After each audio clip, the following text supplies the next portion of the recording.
En este momento vamos a recibir la palabra predicada y la predicación de la mañana de hoy está basada en la porción bíblica que se encuentra en Filipenses 2, versículos del 1 al 8. Nos ponemos en pie para dar lectura a la palabra.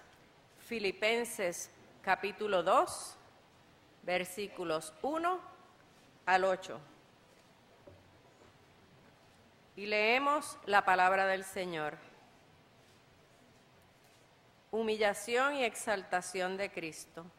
Por tanto, si hay alguna consolación en Cristo, si algún consuelo de amor, si alguna comunión del Espíritu, si algún afecto entrañable, si alguna misericordia, completad mi gozo, sintiendo lo mismo, teniendo el mismo amor, unánimes, sintiendo una misma cosa.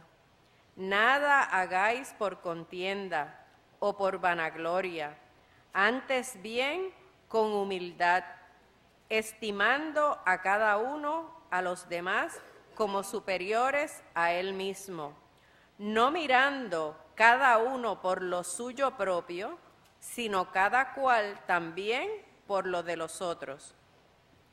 Haya pues en vosotros este sentir que hubo también en Cristo Jesús, el cual, siendo en forma de Dios, no estimó el ser igual a Dios como cosa a que aferrarse, sino que se despojó a sí mismo, tomando forma de siervo, hecho semejante a los hombres, y estando en la condición de hombre, se humilló a sí mismo, haciéndose obediente hasta la muerte y muerte de cruz. El Señor añada bendición a su palabra, nuestra hermana Yulisa con nosotros.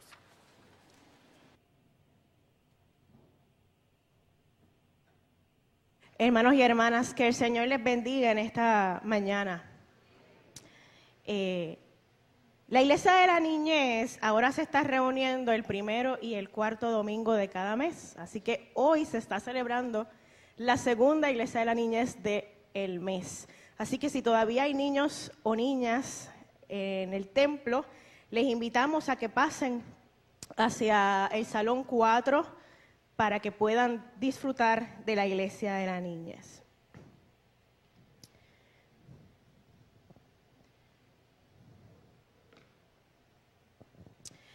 En esta mañana quiero comenzar compartiendo con ustedes una ilustración. Cuenta la historia que en una ocasión un viejo muy enfermo reunió a sus 3 hijos en su casa, una cosa muy grande que pudo construir a través de su vida. Se esforzaba mucho en su trabajo, así que la casa era bastante grande. Este viejo enfermo sabía que estaba próximo a morir y quiso hacerle una petición a sus 3 hijos. Aquel anciano les dijo: mis cosas más queridas, las más cercanas a mi corazón, las más especiales, serán solo de aquel de ustedes que pueda llenar completamente esta sala. Y con aquellas palabras que dejaron un poco confundidos a estos 3 hijos, se sentó a esperar. Cada uno de sus hijos salió de aquella mansión, tratando de buscarle sentido a aquella rara petición de su padre y poder pensar o imaginar una manera de poder llenar toda la sala de aquella mansión. Al caer la noche, llegó el primero de sus hijos y trajo toda la paja que pudo reunir. Desfilaron camiones y camiones depositando paja en aquella propiedad y la fueron llevando toda a la sala. Pero al juntar toda aquella paja, la sala solo quedó llena hasta la mitad. Así que no pudo llenar la sala. El segundo de los hijos pensó que la arena era mejor opción y movilizó el doble de los camiones que el primer hijo trajo para transportar paja, pues él usó el doble de camiones para transportar arena. Y movilizaron todos aquellos camiones y juntaron la arena y la fueron depositando, pero la arena solo cubrió 3/4 partes de la sala de aquella mansión. Finalmente, aquella misma noche, llegó el tercer hijo. Este solo encendió una vela y todas las salas de aquella mansión quedó llena de la luz. Una sola vela fue capaz de llenarlo todo. La luz. ¿No se les hace eso de la luz familiar? ¿Acaso Dios no nos ha enviado a ser sal y luz del mundo? Pues sí. Jesús hablaba de cómo las personas que creían en Él, o que creíamos y creemos en Él, debemos ser sal y luz. Sin embargo, me parece que aunque podamos señalar muchos actos que hayan dado chispas de luz en este mundo, aún no hemos podido llenar toda la sala o toda la mansión de Dios. En eso hemos fallado y seguimos fallando. Y es que ante tantas malas noticias por todos lados, hay quienes asumen una postura un poco escapista y oran fervientemente porque Dios nos busque a su pueblo y nos libre de todo esto y salimos de aquí. Otras personas se han llenado un poco de conformismo o indiferencia y viven la vida como que, pues, yo vivo mi vida y los demás que se las resuelvan. Hay quienes entonces llegan con muchas preguntas, pero ¿por qué Dios permite tanto dolor? ¿O hasta cuándo, Señor, tendremos que soportar? Una vez yo leí, si Dios existiera, no habría tanta maldad en la tierra. ¿Habían escuchado eso? Pero la verdad es que si ustedes y yo obedeciéramos las leyes de Dios, no habría maldad en la tierra. Y eso me confrontó. Internalicé cuánto implica el hecho de que somos pecadores y somos pecadoras. Y que todos los días le fallamos a Dios. Y que todos los días quizás intentamos dar chispas de luz al mundo, pero empezamos con muchos bríos y como que nos vamos retirando. El amor de Dios para con todos los seres humanos es tan grande que a pesar de usted y yo, a pesar de no merecerlo, nos ha hecho partícipes de su gracia. Y nos ha hecho partícipes de su misión. Ir y hacer discípulos a todas las naciones, bautizándolos en el nombre del Padre, del Hijo y del Espíritu Santo. Nos ha hecho partícipes de esa misión de salvación para toda la raza humana. Pero el hacernos partícipes de esa misión costó, y costó enormemente.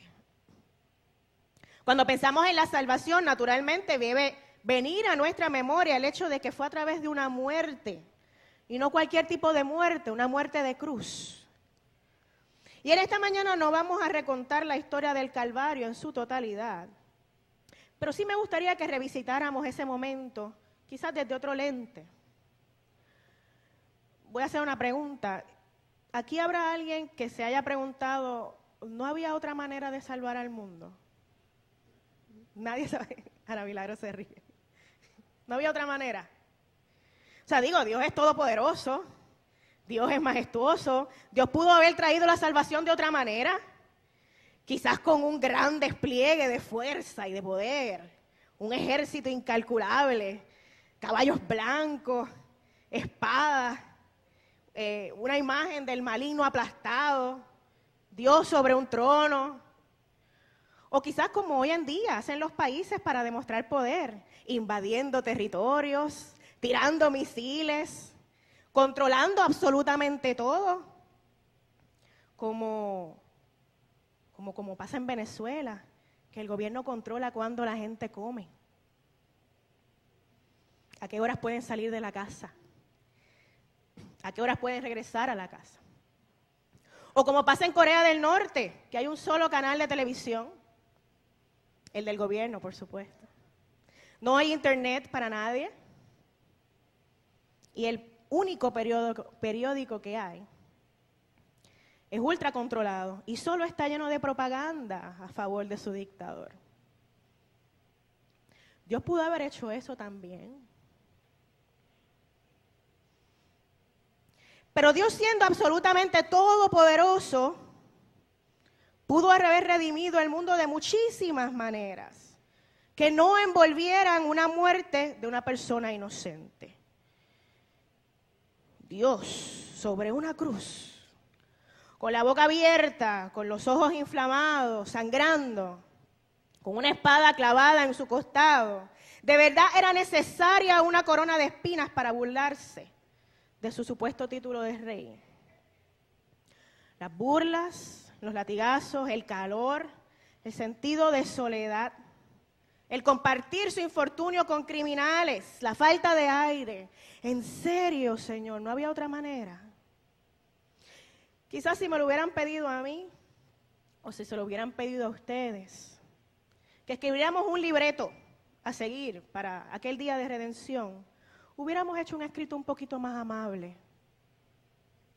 Pero Dios ni a usted ni a mí nos pidió que determináramos ni cómo, ni cuándo, ni a qué hora, ni con quién.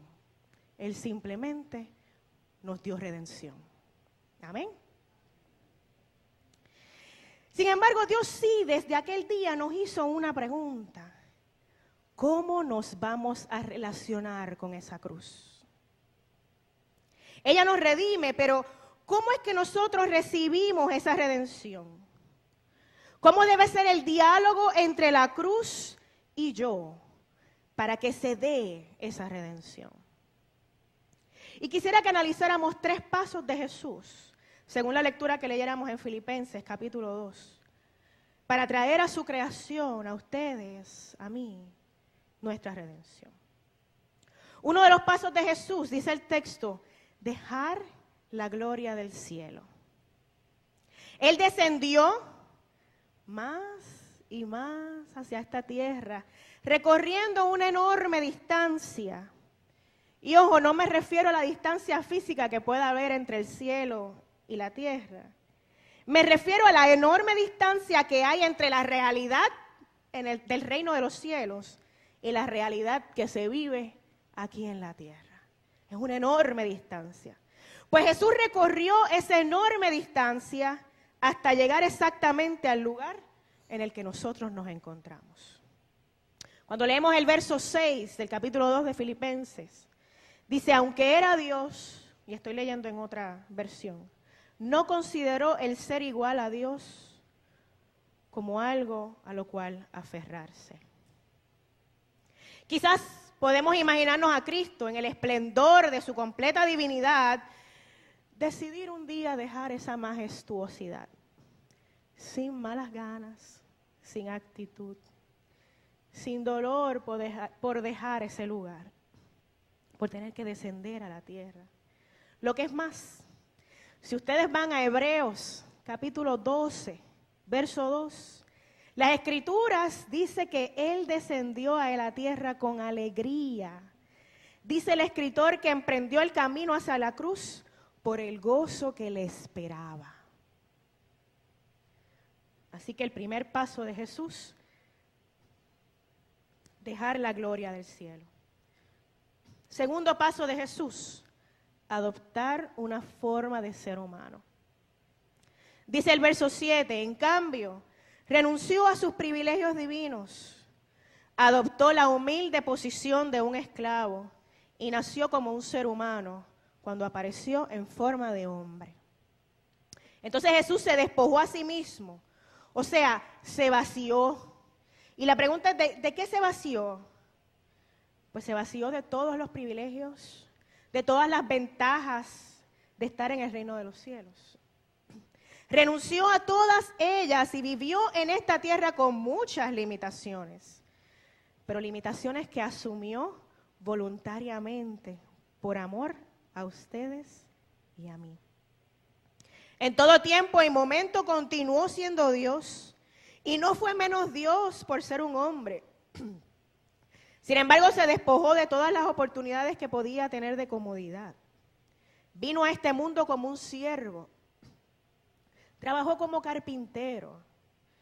Y probablemente si alguno de nosotros, de los que estamos aquí, hubiéramos vivido en la ciudad de Nazaret en aquellos tiempos, a lo mejor hubiéramos encargado que él nos hiciera algún trabajito en la casa, que nos reparara alguna puerta, que nos reparara algún mueble. Jesús pudo haber nacido en un palacio, después de todo era un rey, pero no. Vino a esta tierra como un obrero, como un hombre humilde.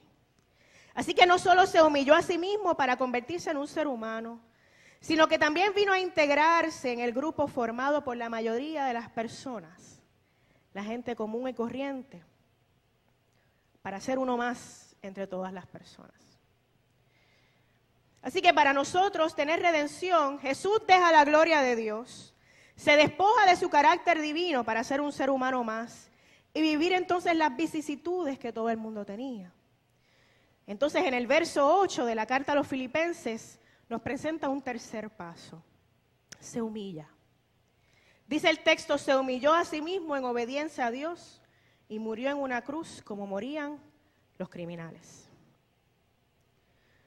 Hay muchos de nosotros que en algún momento de nuestra vida hemos sido humillados. ¿Alguien aquí ha sido humillado? Hay gente que levanta las dos manos.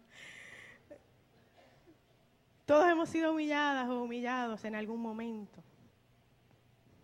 Fíjense que el texto dice, se humilló a sí mismo. No fue humillado por otra persona. Se humilló a sí mismo. Y eso resulta aún más difícil de hacer. Hemos pasado por experiencias que nos han humillado frente a personas. Pero en esos casos nosotros no nos hemos humillado a nosotros mismos. Fueron las circunstancias u otras personas las que nos han humillado. Pero el Señor se humilló a sí mismo, y lo cual es muy diferente.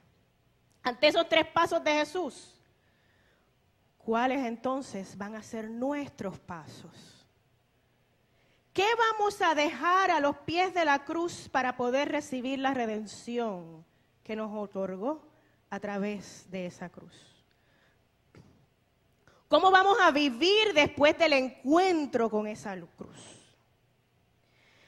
Me parece que todos los días debemos dejar a los pies de la cruz, por mencionar algunas cosas, los malos hábitos, nuestros egoísmos, nuestras intolerancias, nuestra indiferencia, nuestros fracasos, nuestras frustraciones.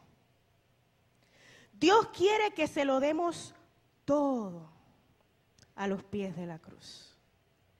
Cada caída, cada fracaso. Él quiere que cada una de estas cosas sean desplegadas a los pies de la cruz. ¿Y por qué? El Señor sabe que nosotros no podemos vivir así. Y eso me hace recordar a una hermana que ya mora con el Señor, pero que venía a esta iglesia, doña Mary Roche. ¿Se acuerdan de doña Mary Roche? Ella siempre me decía, ella fue anciana en esta iglesia, se sentaba por allí. Ella siempre me decía que le gustaba que yo le cantara. Otro día más quiero estar contigo, te quiero conocer, quiero ser tu amigo, escudriñame. Dime qué hay adentro de mi corazón, pues me falta aliento. Hoy me abandonan los deseos de luchar.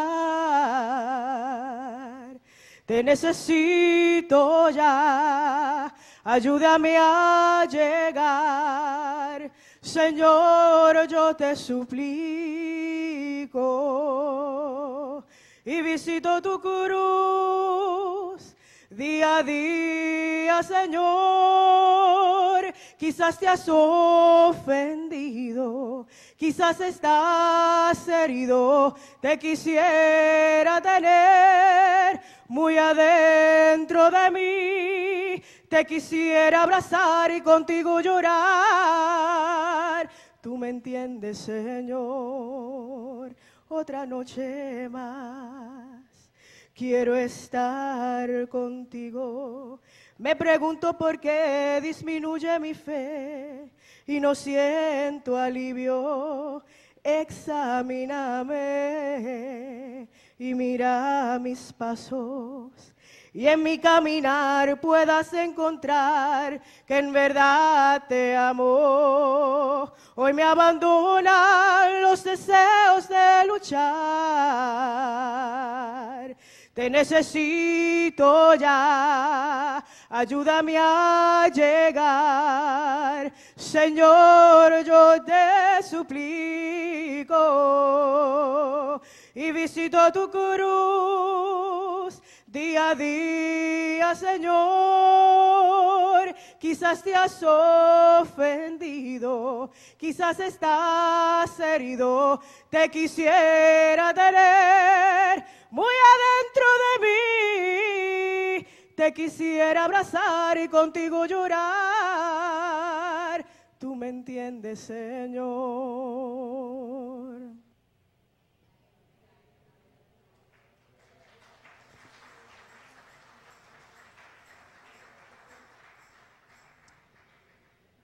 Yo tengo que confesar, yo empecé a cantar aquí a los 15 años, en esta iglesia. Y hubo un tiempo, y esa fue de las primeras canciones que yo cantaba. Así que hubo un tiempo que yo no entendía del todo el por qué esa canción era tan especial para ella. Más adelante comprendí y me hizo todo el sentido del mundo.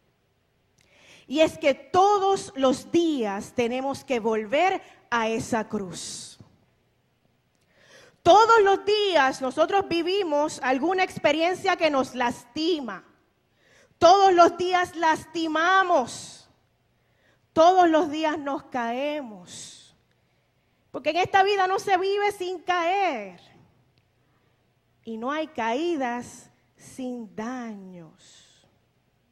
Pero ¿cuál es el problema de caerse? Y es que a veces tratamos de volver al juego sin quitarnos las espinas o los caillos que se nos han pegado, ¿verdad? A través de esa caída. Por ejemplo, a veces nos caemos, pero no queremos que nadie sepa que nos caímos. Y actuamos como si no hubiera pasado nada. Pero como consecuencia vivimos con dolor. No podemos caminar bien, no dormimos bien, no descansamos bien y nos podemos poner hasta insoportables. Sin embargo, Dios hace más que perdonar nuestras faltas. Él quita absolutamente todo el dolor que haya traído esa caída. Amén. Lo que nosotros sencillamente tenemos que hacer es llevárselas a Él. Nuestro primer paso después de una caída debe darse en dirección a la cruz de Cristo. En alguna ocasión, un perro con rabia mordió a un hombre. Y cuando este hombre supo que el perro tenía rabia, fue al doctor. Y estando allí en el consultorio del doctor empezó a hacer una lista. Y el doctor le dijo, no tienes que hacer un testamento. Tu vida no corre peligro. Tú vas a mejorar de esa rabia. Y aquel hombre le dijo, no, yo no estoy preparando mi testamento. Yo estoy haciendo una lista de todas las personas a las que voy a salir a morder.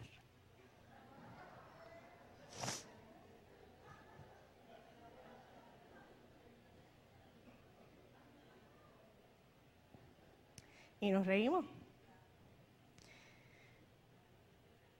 Pero ¿no hacemos todos nosotros y nosotras alguna lista? Ya a estas alturas hemos aprendido que los amigos no siempre son amigos. Ya hemos aprendido que no siempre los vecinos son amistosos.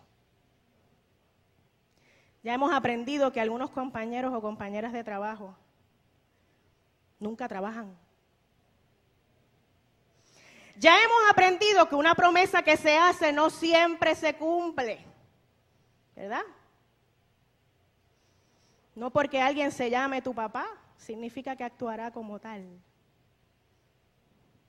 Ya hemos visto que aun cuando dos personas digan sí en el altar, es posible que en el camino tengan que decir que no. Y la pregunta es, ¿nos hemos dado cuenta que tenemos la tendencia a morder a quien nos ha mordido? Mantenemos una lista y a veces estamos con los dientes apretados y listos para gruñir o listas para gruñir. Sin embargo, la palabra del Señor dice, el amor no lleva un registro de los errores. Así que esa lista también la tenemos que dejar a los pies de la cruz. Porque Él quiere que dejemos esa lista en los pies de la cruz. Podríamos decir, pero Señor, fíjate en lo que me hicieron. Y entonces Jesús nos contesta, pero fíjate lo que yo hice por ti. Y entonces, y visito tu cruz día a día, Señor. Quizás te has ofendido, quizás estás herido. Te quisiera tener muy adentro de mí. Te quisiera abrazar y contigo llorar. Tú me entiendes, Señor. En otra ocasión, una mujer le contó a su psicólogo de todas las ansiedades que le estaban quitando el sueño.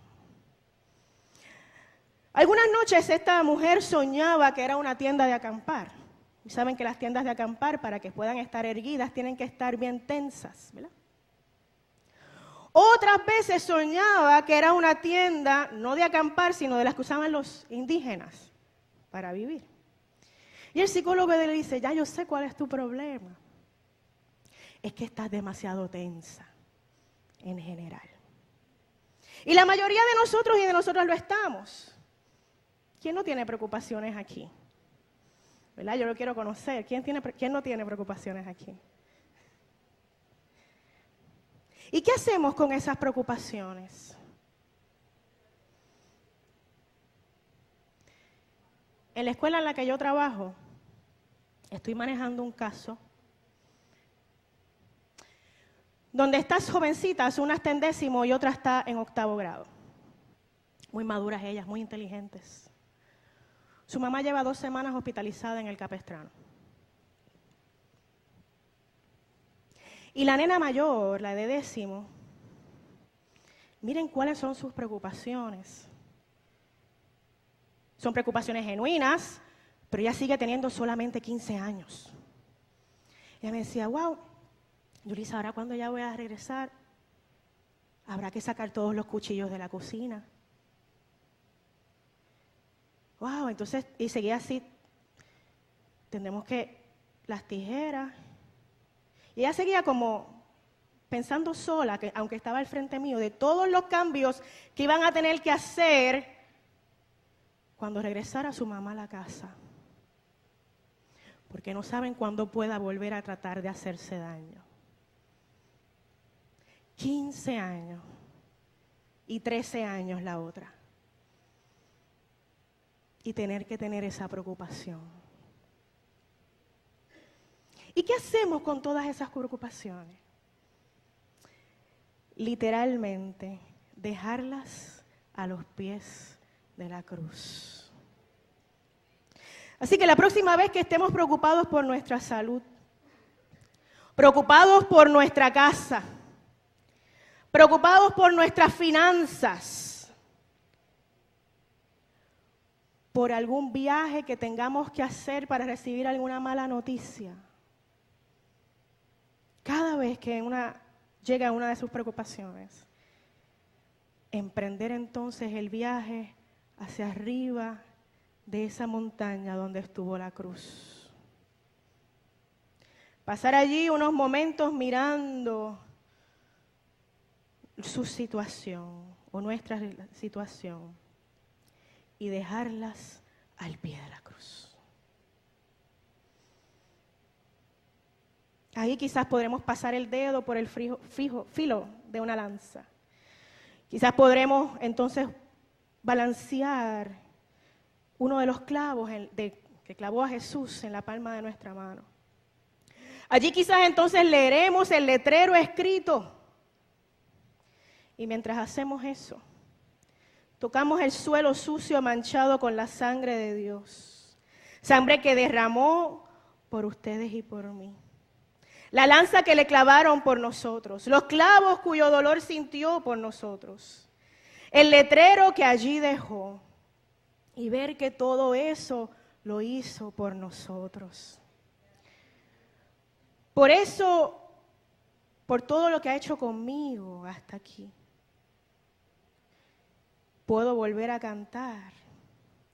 Y visito tu cruz día a día, Señor. Quizás te has ofendido, quizás estás herido. Te quisiera tener muy adentro de mí. Te quisiera abrazar y contigo llorar.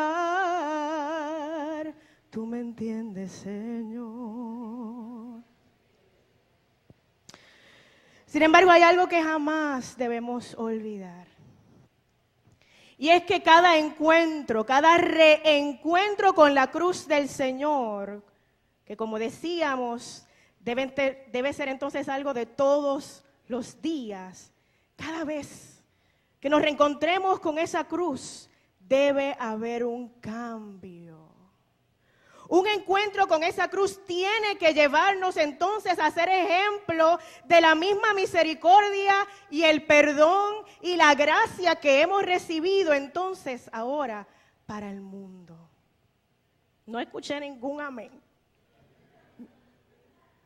Si ya nos hemos reencontrado con la gracia del Señor, si ya nos han abrazado, ya nos han entendido, cuando nos paremos de aquel reencuentro, las personas que nos rodean tienen que poder sentir la misma misericordia y gracia que nosotros hemos sentido allí a los pies de la cruz. Gracias, amén. Un rabino muy famoso, se llamaba Abraham Heschel, decía que la misericordia y el cuidado son parte integral de Dios y que Dios nunca es neutral. Porque Dios siempre va a estar aliado con la justicia. Eso quiere decir entonces que no estamos siendo misericordiosos cuando no somos compasivos ante el dolor de las personas que nos rodean.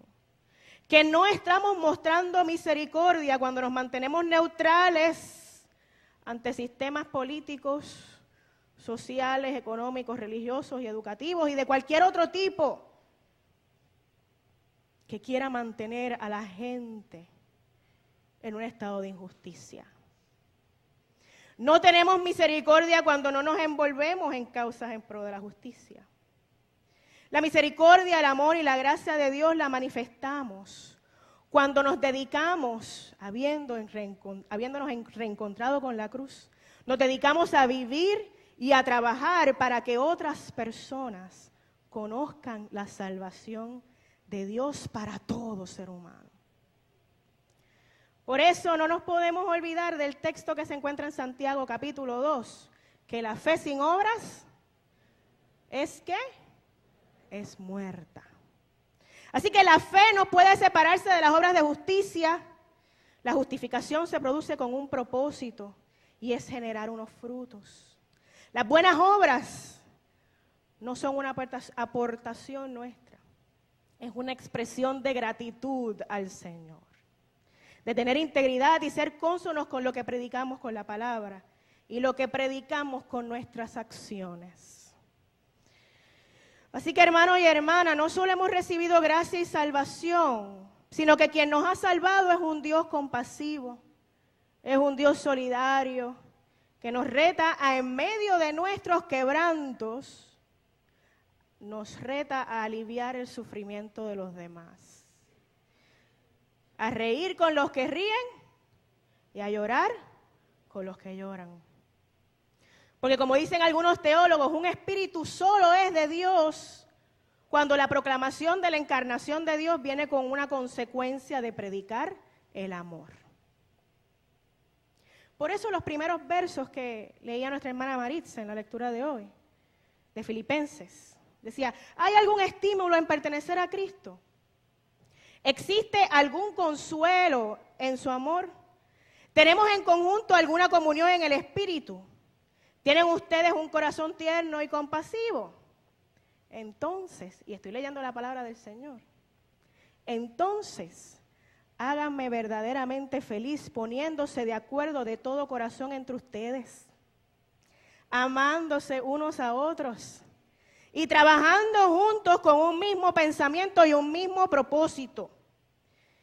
No sean egoístas, no traten de impresionar a nadie, sean humildes, es decir, considerando a los demás como mejores que ustedes. No se ocupen solo de sus propios intereses, sino también procuren interesarse en los demás. Tengan la misma actitud que tuvo Cristo Jesús. Entonces, hermanos y hermanas, ¿recuerdan la ilustración con la que empecé? La de aquel hijo que pudo iluminar toda la sala con la luz. La pregunta es, ¿seremos usted y yo, después de nuestros reencuentros diarios con la cruz, seremos capaces de poder ser la vela que llene la mansión del Señor? Nuestro caminar con el Cristo de la cruz, que sintió toda nuestra humanidad, pero que nos demostró que esa cruz no era el final, porque la cruz, el final no fue ahí, fue en la resurrección. Ese caminar con con Jesús, ese encuentro con la cruz, debe ser capaz de hacernos tomar la decisión a diario de andar con Cristo. Amén. Por eso yo les invito a estar en pie en esta hora y a juntos y juntas cantar, o yo quiero andar con Cristo.